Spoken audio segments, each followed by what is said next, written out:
how long has it been complicated for? Okay, a year. Women are the ones that usually want the relationship.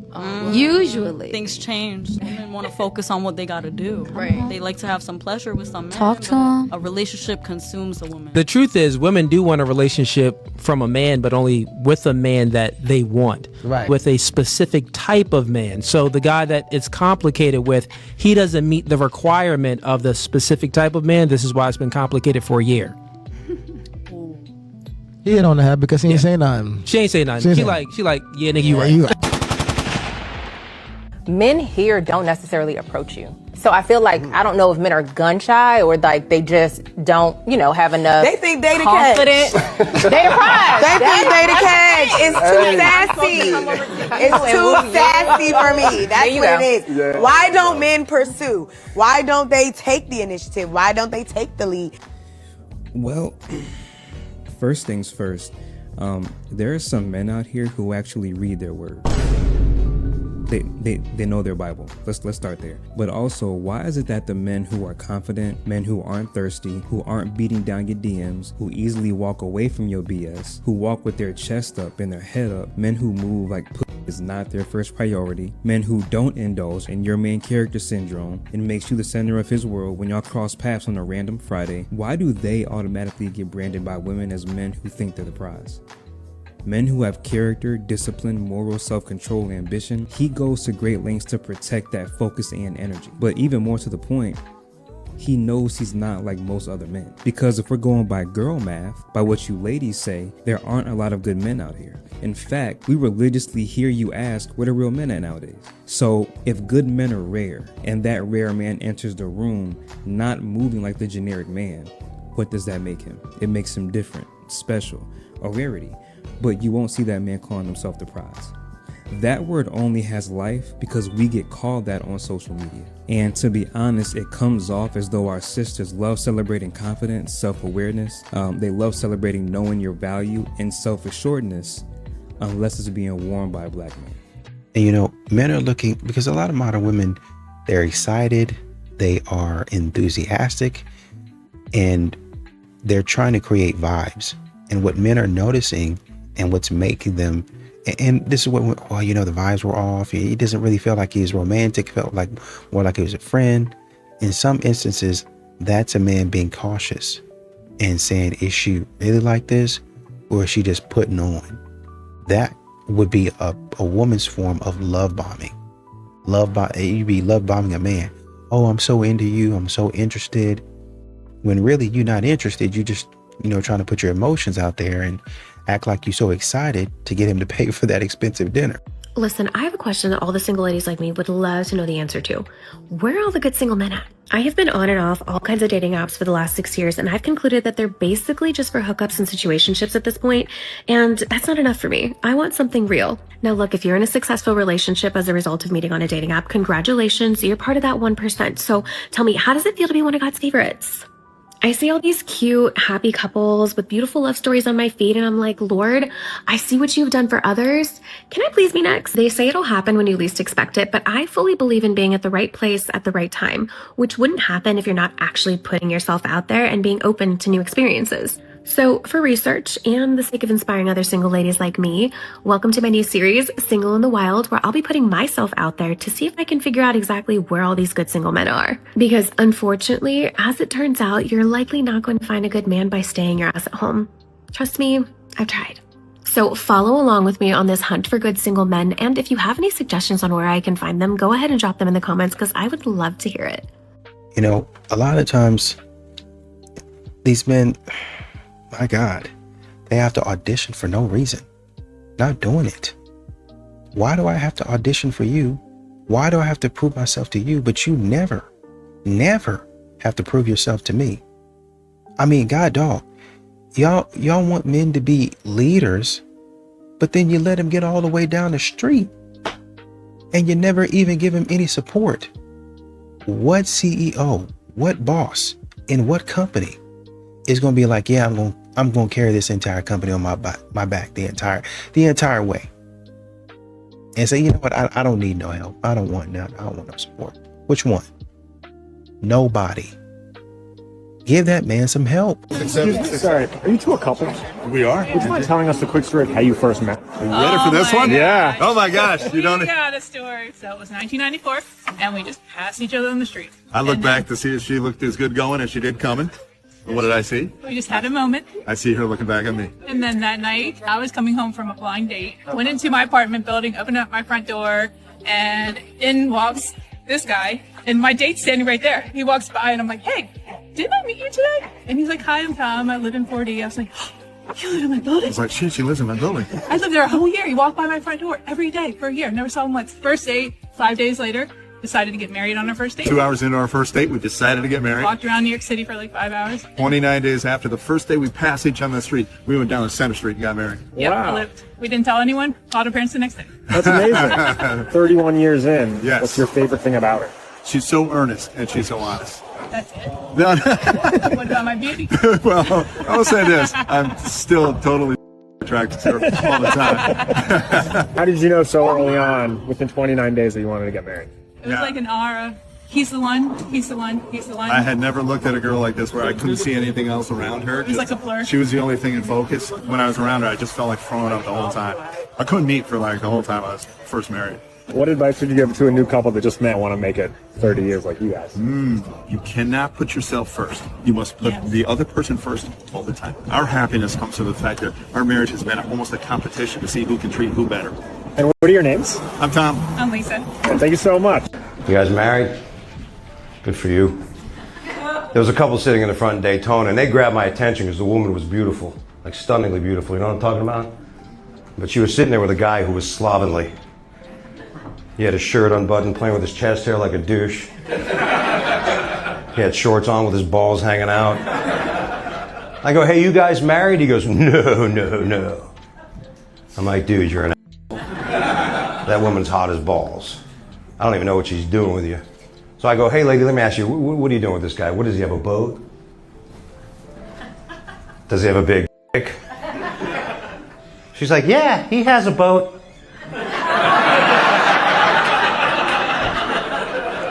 Got a boat, sir? Is he packing?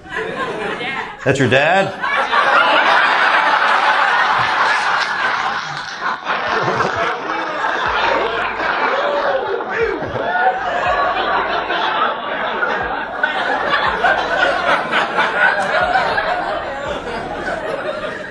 So, does he have a big or what? I'm waiting.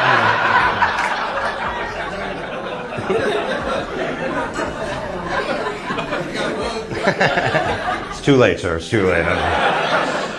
And modern women, they get wrapped up in this fantasy where they want men to continue to beg and plead and, like they say, carry out a boombox or something like that in a window at 12 o'clock at night. I guess it would be midnight. So, and wake up the whole neighborhood with a boombox. So I really love you, playing slow jams and, you know, baby, baby, stay with me, and all those other love songs that, you know, one guy had like a TikTok or something like that to where he was essentially saying, he was kind of, you know, poking fun at some of these R&B songs where women say, oh man, where are the men who yearn?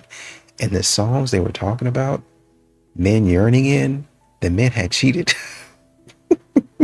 I did you wrong. I cheated on, and the women love that. Men are just saying, no, that's not me, man. That's not me. I don't do that type of stuff. I don't get involved in that type of stuff.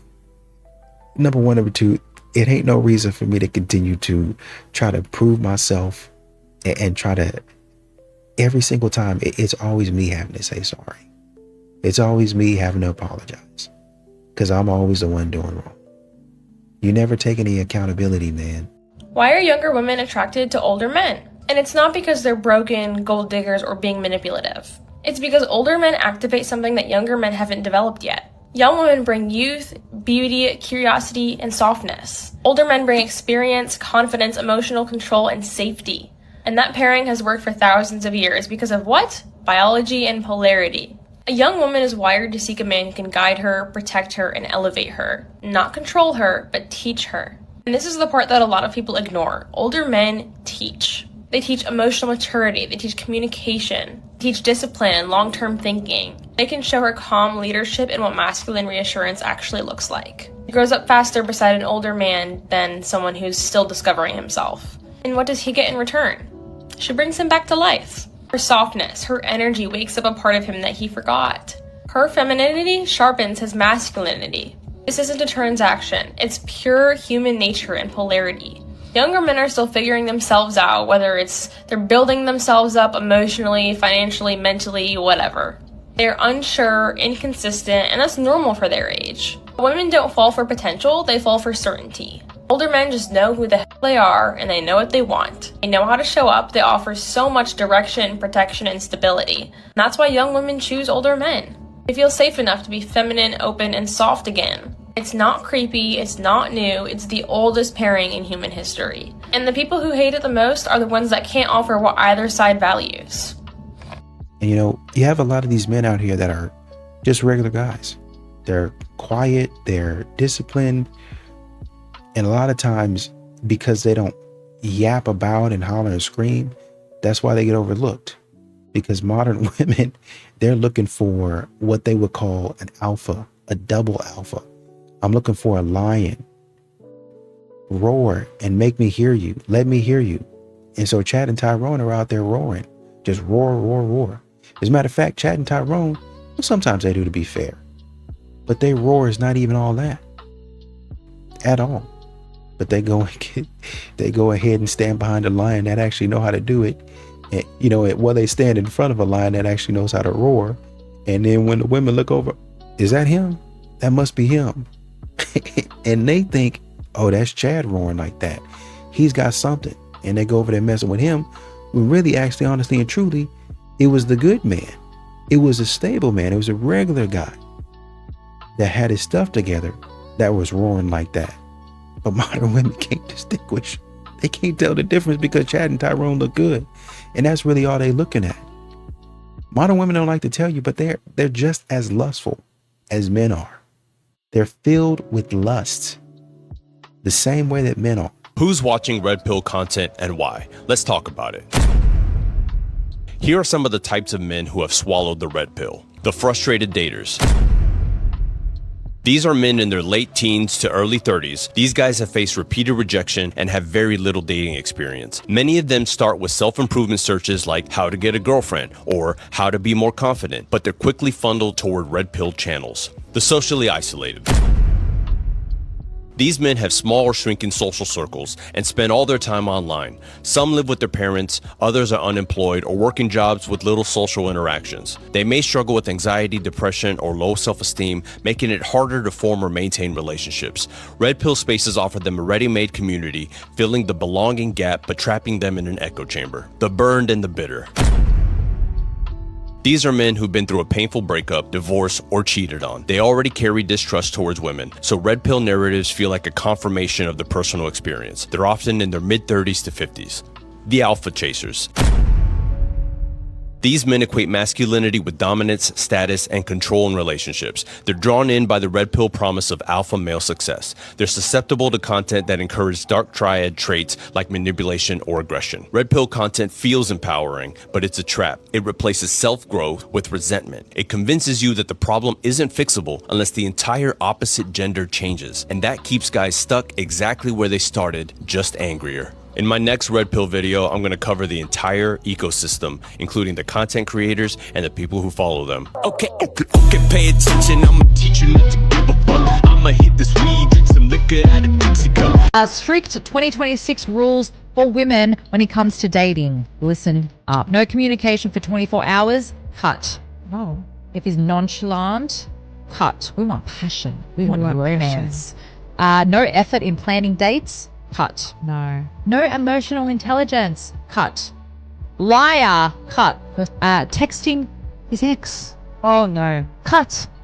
Liking every girl's pictures. No. Cut. Dates just for fun, not looking for anything serious. Oh, shut up. Cut. Don't try and change him. I know women that are like, oh, he'll fall in love with me. And no. He's told you from the start he doesn't want anything. Yeah. Cut. No goals in life. Cut. Doesn't want a future with you. Cut. No respect. Cut. Too many female friends. Cut.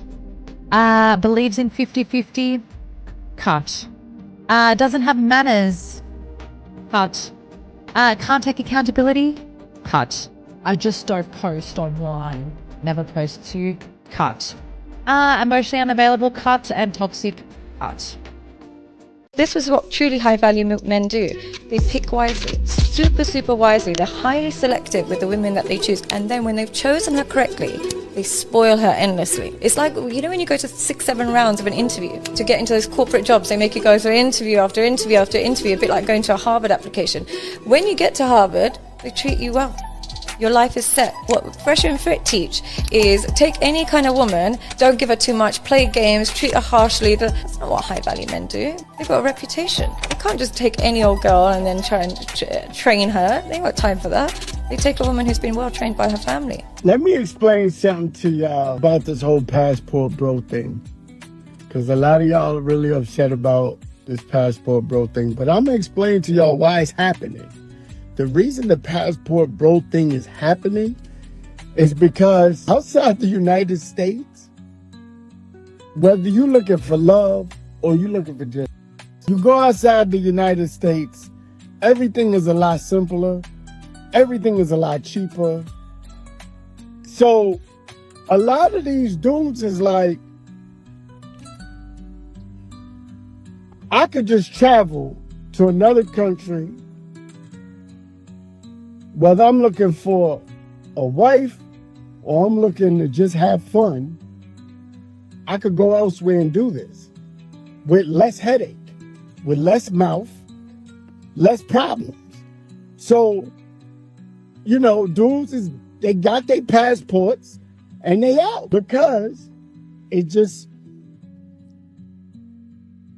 too much work over here. It's too much complications. It's too much interference. It's too much entitlement. So dudes is like, I ain't got to put up with all the shenanigans that I got to do here in the U.S. I ain't even got to spend that amount of money. Matter of fact, I could spend the same amount of money and have a better outcome somewhere else. So that's what they doing. So this is why passport bros is happening. Y'all getting upset, but y'all making it hard. Genuine question for the men. What fucking demons are you guys always talking about fighting? I would find it very hard to believe that someone would actually be interested in the genuine answers to that question. Is it accountability? Because what the hell are you guys talking about? Well, maybe, just maybe, if some women would actually listen to what men are saying instead of just waiting for their turn to speak, they would actually get a clue about that. I guarantee you that like the worst demons that you're claiming to be fighting is just like the average thing that women have to go through mentally. And that statement is one of the reasons why most men will never open up to a woman.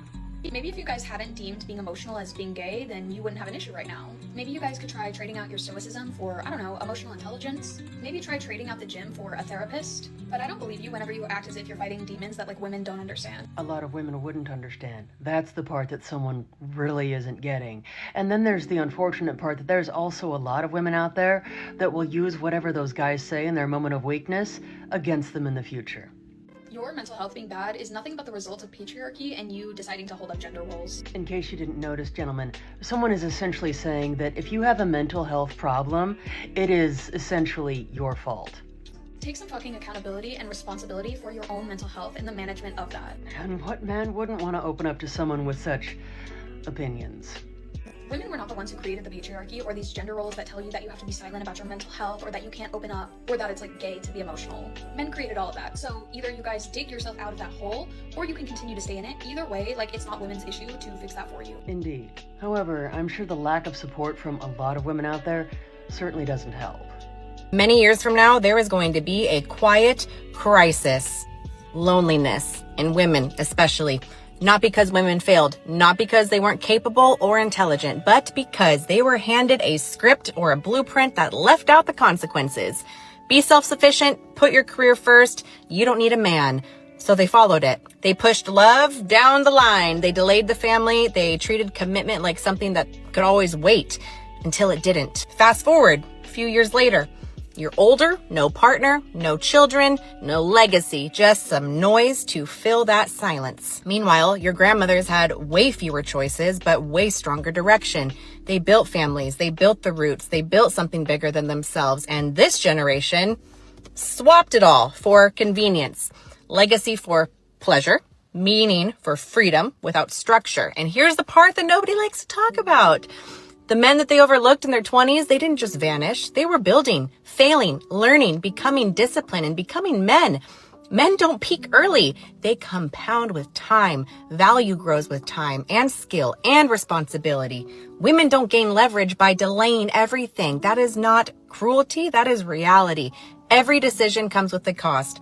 Modern narratives today did not remove the bill. They just postponed it. And the outcome is usually the same. Distractions instead of connection. Comfort instead of intimacy, and independence without fulfillment. This is not about going backward. It's about correcting the course. We don't need less ambition. We need stronger values, commitment, family, masculine leadership, feminine devotion, and a shared purpose, because freedom without foundation doesn't liberate. It isolates you completely. And tradition wasn't the problem. Abandoning it was.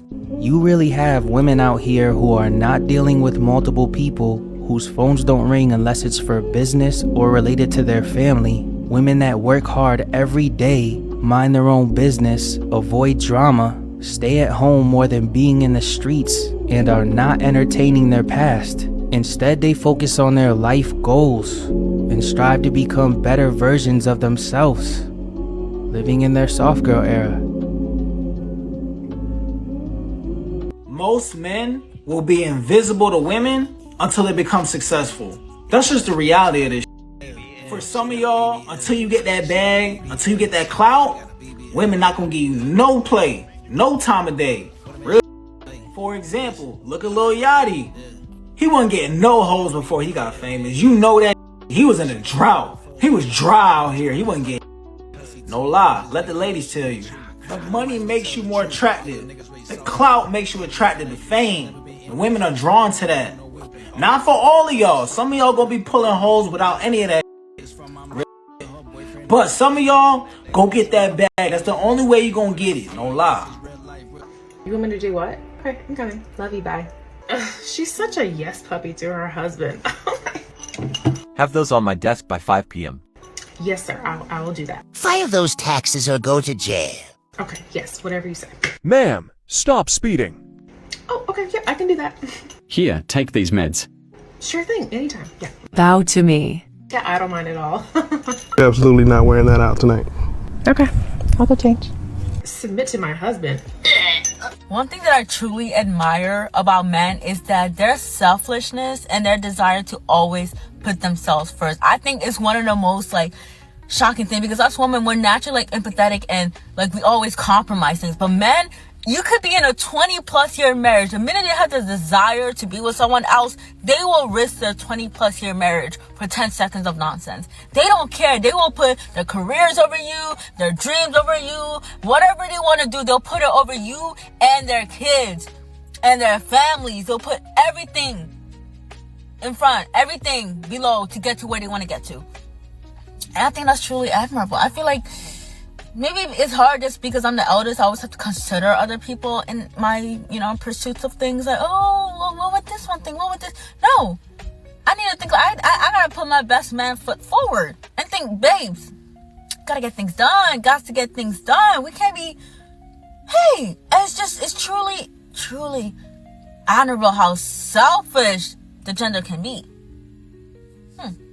Do you think the women in Atlanta, or women in general in 2025 or dating today, their standards are too high? I've just did a couple of interviews, and a lot of the guys are saying, especially for the women in Atlanta, their standards are way too high. They need to come bring it down and just remove all that superficial stuff when it comes to dating in Atlanta. Yeah, so I'm a mental health therapist, and so I deal with single women all the time. And when they're talking about their dating, I try to tell them, it's not about you. It's about the other person. And so one of the things I asked them is, how did you make that first date that man's best first date? What did you do? What questions did you ask? Did you generally try to get to know him Did you compliment him? Did you say, oh, that's cool? Not just a interview, not just trying to check off these boxes, but how can I go home to my family or my friends and say, bro, that was a great date for me. And even as I'm conscious about that on my dates, like, did she try to make me feel like that? Or was she here just really for her? And that's okay, but it just means that it's not an investable thing in the long term for myself. So that's something I ask single women all the time. And my best friends too, like, was that man's best first date? And they don't think about that type of things because I'm getting ready. I'm okay. I got my education. I'm making it. I'm self-sufficient. Awesome. And that's amazing, but that doesn't apply to relationships.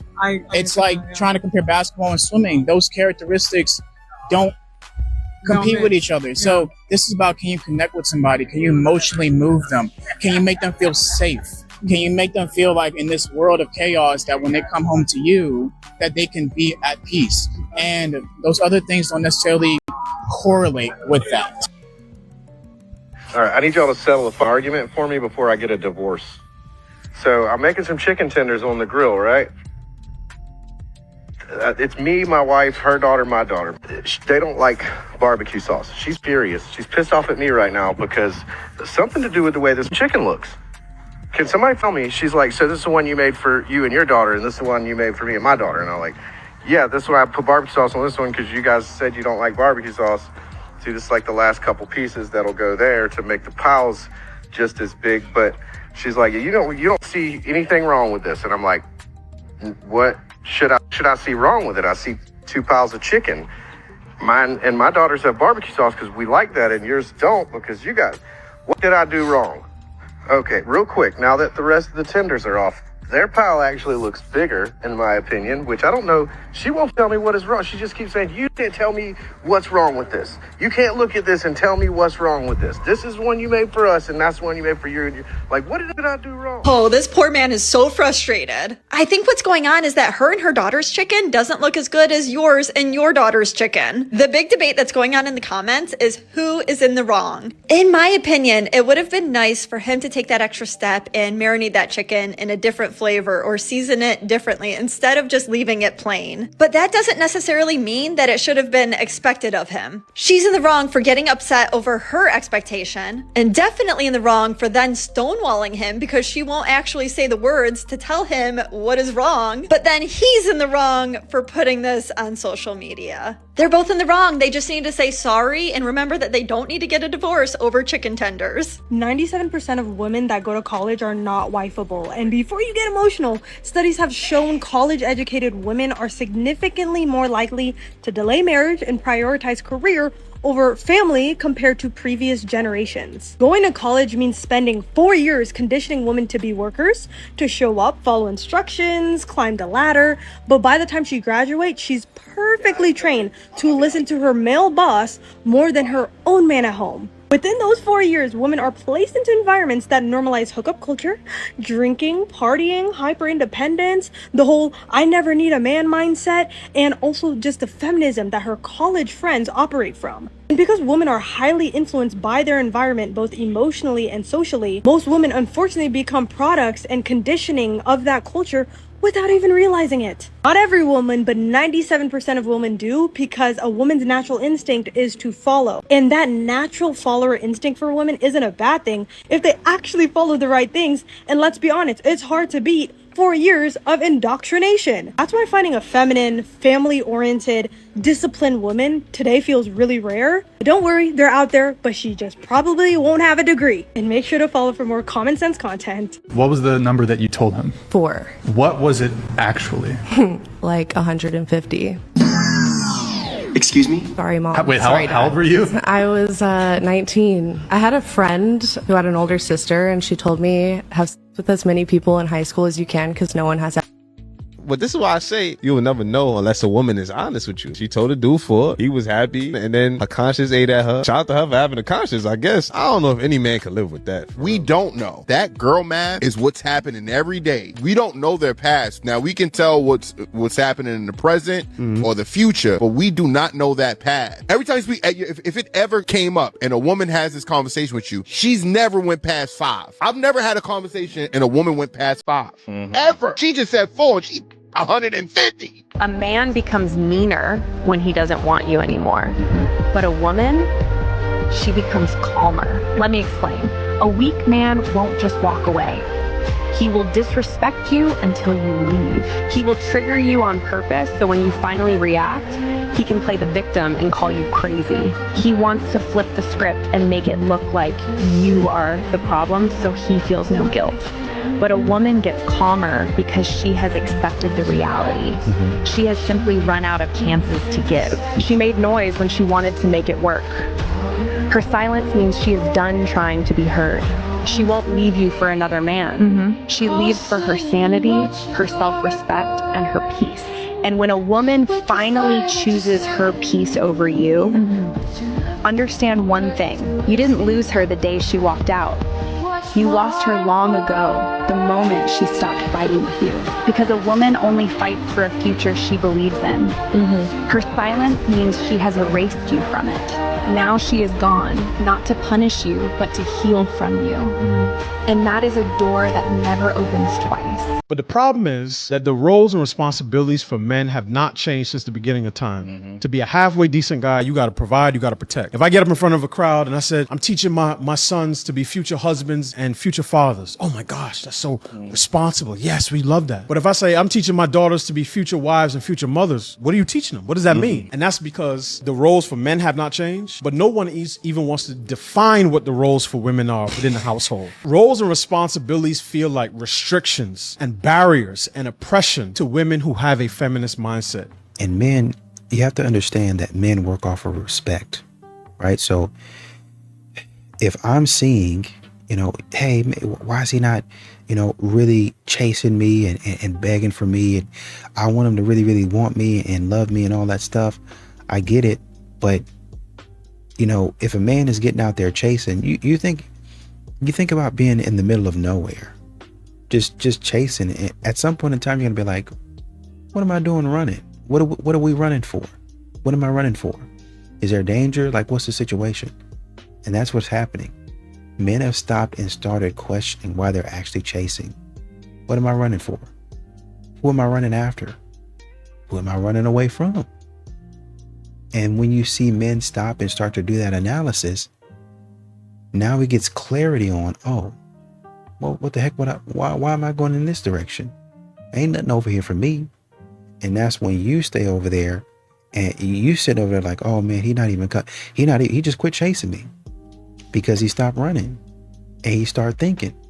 And once he started thinking, he got some mental clarity and was like, oh, she wasted my time. Let me go running in there. Let me go run in the other direction towards my goals, towards my vision, toward my aspiration. Let me go back that way. Let me find somebody back that way that actually likes me. That's why you're missing out on these good guys.